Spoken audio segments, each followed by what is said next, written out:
Hai semuanya, kali ini nggak ada opening atau kabar baik di sini. Bukan karena kabar buruk di sini, tapi kayak aku pengen aja coba bikin video yang spontan. Aku pengen cerita aja tentang update kehidupan aku gitu. Jadi kali ini aku nggak bikin skrip. Aku tuh kadang pengen nge-vlog, cuma tuh kok nggak bisa ya. Aku kayak malu gitu bikin vlog. Jadi ya udahlah, video cerita kayak gini aja. Jadi di video ini aku mau ceritain tentang what happens in my life. Ada banyak dalam 6 bulan terakhir sejak awal 2022 sampai dengan sekarang. Nah, mungkin kita coba balik ke akhir 2021 ya, karena setiap akhir tahun biasanya tuh aku bikin satu Instagram post gitu, terus aku ceritain resolusi aku untuk tahun depan tuh mau ngapain.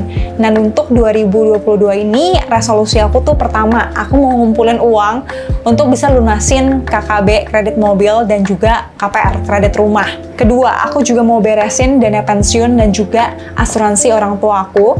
Dan ketiga adalah bangun dana pensiun aku, tapi yang level 1. Jadi dana pensiun aku ada 3 level, nanti aku ceritain lebih detail. Dan keempat, ada juga namanya secret projects. Oke, mungkin aku ceritain dari goal yang pertama dulu kali ya, ngumpulin uang untuk lunasin KKB dan KPR. Jadi itu aku kredit mobil 1 tahun dan aku kredit rumah ambil yang 5 tahun. Nah, kemudian banyak banget yang nanyain aku di social media, Kak, kenapa kredit sih? Kenapa nggak cash aja? Kan kakak mampu gitu. Nggak tahu aja mereka, emang aku tuh kalau bayar cash ya semuanya untuk rumah dan mobil itu mungkin sebenarnya bisa, tapi itu bakal keganggu banget cash flow-nya karena ngeluarin uang sebanyak itu dalam waktu yang berdekatan gitu. Dan menurut aku kalau uang yang nggak aku bayarin cash kan bisa aku invest. Kalau return investasi aku lebih tinggi dari bunga KPR atau bunga KKB, jatuhnya malah bisa lebih cuan, dan itu aku udah hitung. Mungkin aku share di video lain kali ya. Nah, cara aku ngumpulin uangnya untuk lunasin kredit-kredit ini adalah aku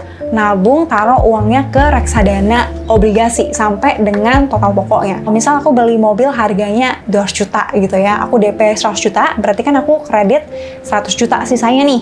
Nah, aku bakalan nabung di reksadana pendapatan tetap ini sampai 100 juta, pokoknya secepat mungkin deh sampai angka 100 juta itu, walaupun ya pelunasannya aku masih punya 12 bulan ke depan gitu loh. Jadi setiap bulan aku tinggal jual, cairin reksadana ini untuk ya bayar cicilan itu. Dan kalau kalian tanya kenapa di reksadana pendapatan tetap, karena ya jangka waktu cicilan aku tuh 1 sampai 3 tahun bahkan, karena KPR aku ambil 5 tahun, tapi aku rencananya tuh di akhir tahun ketiga aku mau lunasin, karena waktunya kurang dari 5 tahun, jadi nggak bisa yang terlalu high risk, apalagi setiap bulan aku bakal tarik kan untuk bayar cicilan. Dan puji Tuhan, uang untuk lunasin KKB dan KPR ini sudah terkumpul di Maret 2022 kemarin, jadi bayar cicilannya aku tinggal tarik-tarikin aja dari uang yang udah terkumpul ini.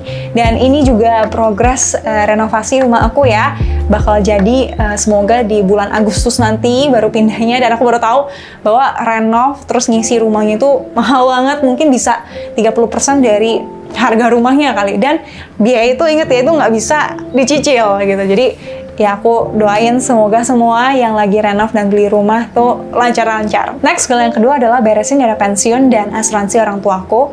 Buat kamu yang nanya, kenapa Kak harus ngurusin itu? Simply karena aku ngerasa itu penting ya. Aku nggak mau orang tuaku minta uang setiap bulan sama aku.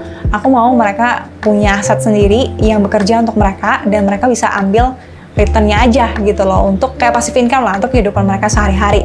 Dan asuransi kesehatan juga penting, karena semakin tua kan kita semakin rentan kena penyakit ya, dan biayanya juga nggak kecil. Jadi menurut aku itu proteksi ya untuk mereka. Jadi aku ambil asuransi kesehatan swasta dan unit link untuk orang tuaku, dan aku juga stop asuransi sakit kritis mereka yang kasih santunan tunai ya, dan juga asuransi jiwanya, karena menurut aku mereka nggak butuh, mereka udah nggak punya tanggungan, dan lebih baik uang mereka ya fokusnya untuk bangun dana pensiun aja. Nah, banyak banget juga yang nanya ke aku, Kak, kenapa beliin asuransi unit link untuk orang tuanya?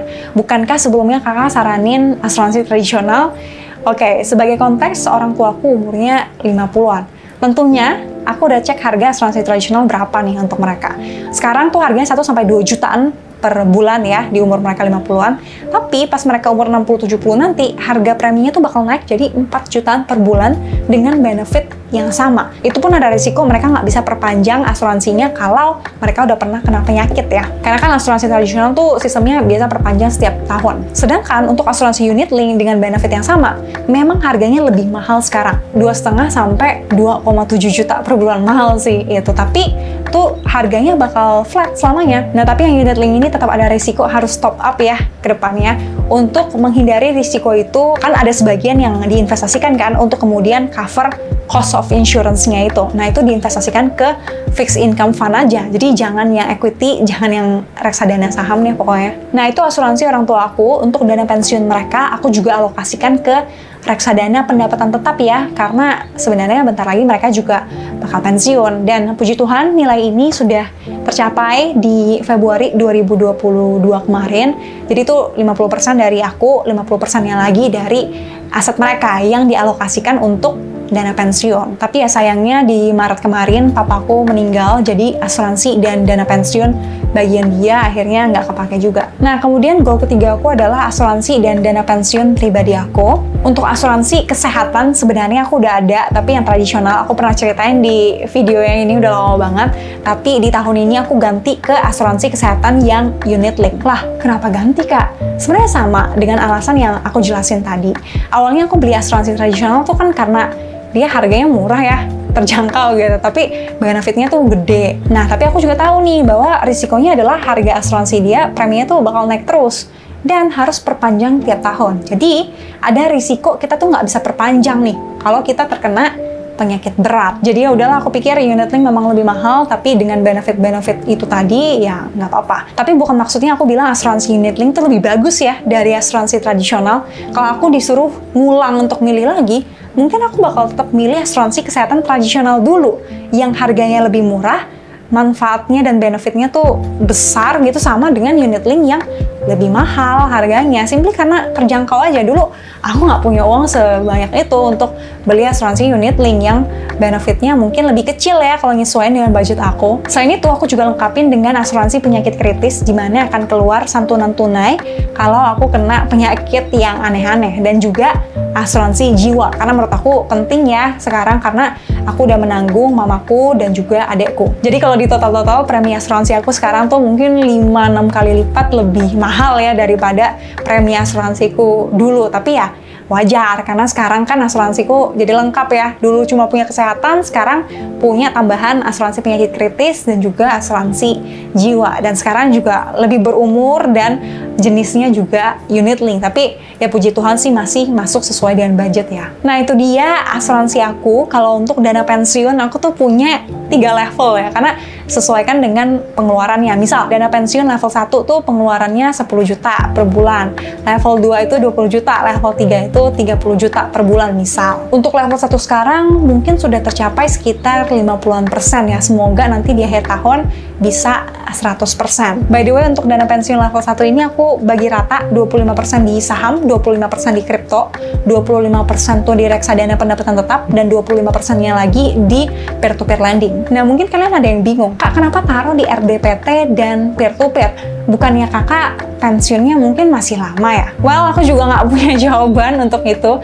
Anggap aja trial and error. Aku lagi eksperimen. Nanti kalau udah ada hasilnya, aku bakal update kalian lagi ya. Nah, goal 1, 2, 3 aku udah cerita. Yang keempat ini secret project, karena namanya tuh secret gitu ya. Jadi aku nggak bisa spill sekarang, karena aku takut aku udah ngomong tapi nggak dilakuin, nanti malah dibilang omdo gitu kan. Tapi aku mau cerita bahwa ini tuh aku susah banget untuk ngerjainnya, karena aku tuh selalu procrastinate gitu ya, nunda-nunda waktu.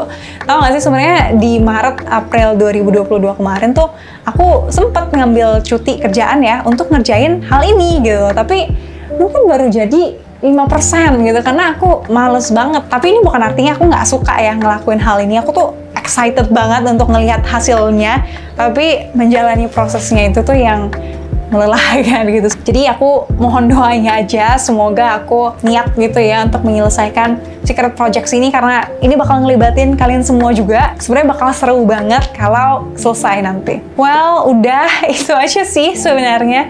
Semoga cerita-cerita ini bermanfaat ya. Ambil yang baik-baiknya aja, yang kurang-kurang udah buang ke laut aja. Itu dia update singkat hidup aku dalam 6 bulan pertama 2022 ini. Banyak hal yang bisa aku syukuri, tapi banyak hal juga yang aku harap nggak perlu terjadi sebenarnya. Well, kalau kalian gimana? Coba cerita update hidup kalian di 2022 ini di komen ya. By the way, gimana menurut kalian video ini? Oke nggak sih untuk dibikin lagi? Tapi mungkin nggak sering-sering ya. Mungkin 6 bulan sekali, karena kalau terlalu sering juga bosen ya hidup aku ya begitu-begitu aja. Aku tuh cuma mikir, selama ini kan kalian ngerti ya otak aku, dan aku pengen kalian juga bisa ngerti hati aku. Agak geli ya. Well, thank you for watching sampai akhir. See you di the next video and bye-bye.